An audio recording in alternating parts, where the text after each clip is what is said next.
So the mission of Community Partners is to help older adults live at home in their own environment as long as possible. And that might be a home, it might be an apartment. So we do whatever we can to enable that to happen.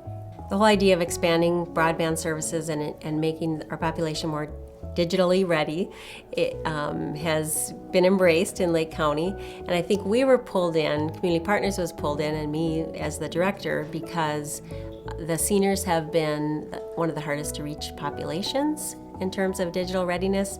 And so if we can help facilitate that process, we want to be as involved as we can in doing that. The purpose of the class is just to learn to surf the web and to go on some specific senior sites like Medicare.gov and Senior Linkage Line. Oh, you're on Google. Good job. Are you on Google? Yep. How about? We're working closely with community education through our school district to offer classes for people to learn more about accessing the internet and using computers and improving their skills. Oh, I can move them up. You can move the whole thing up. Oh, this is fun. I think it's kind of fun. It's very exciting, I think. It's really, and the fact that you can look things up and that you can look histories up and stories, and it's marvelous. Well, look at here. You know, we've got all different kinds of rag rugs. Oh, there they are. Oh, that's marvelous. Look at that. I have no knowledge of it, so I just want to learn. So if you ever get around to if I ever get around to getting internet, then I can work at home. People want to stay home. When you survey older adults, 4 out of 5 say that they plan to stay home, that's where they want to stay forever. 90% of them want to stay in their current home, wherever that home may be.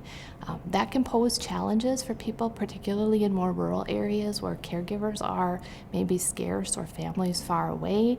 It's sometimes difficult to access health information, and so technology offers opportunities to let them age in place with safety, with social connectedness, with opportunities for information. It's an important resource to keep people connected within their communities. Welcome to Two Harbors High School. Some of you have been taking some classes through Community Ed that have been sponsored by the Blandin Foundation. And So we've got a lot of things going on in Two Harbors right now, one of which is an age-to-age intergenerational program. The youth at the high school came up with their own proposal, and so tonight is the first offering of a session where senior citizens can come in and get one-on-one assistance from a student. Because see, I don't know anything, don't really know how to use the cloud. So in thinking about helping people live independently as long as possible, there are many tools you can use to do that. And accessing technology is another tool. And I just feel like I could just walk forward and I'd be in the same room with you. Oh, sounds wonderful. That would be wonderful. So, because I was For socialization, keeping people in touch with long-distance family members, technology can certainly help that. Technology can help them get information about healthcare. Hey, your doctor's gonna like that. Look at that. Oh. Woohoo! Assign his weight? Yes. Okay, blood pressure. I need to assign that also. So, I also think there's tools out there that are available to people that can physically help them live at home.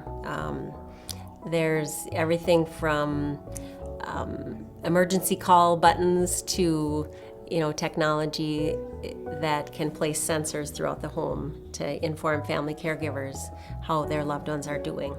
And there are times when when they're getting more frail, and you're wondering, well, what kind of son am I if I leave her in a situation like that where she could have a fall and she could be there for days, and that's just a nightmarish thought.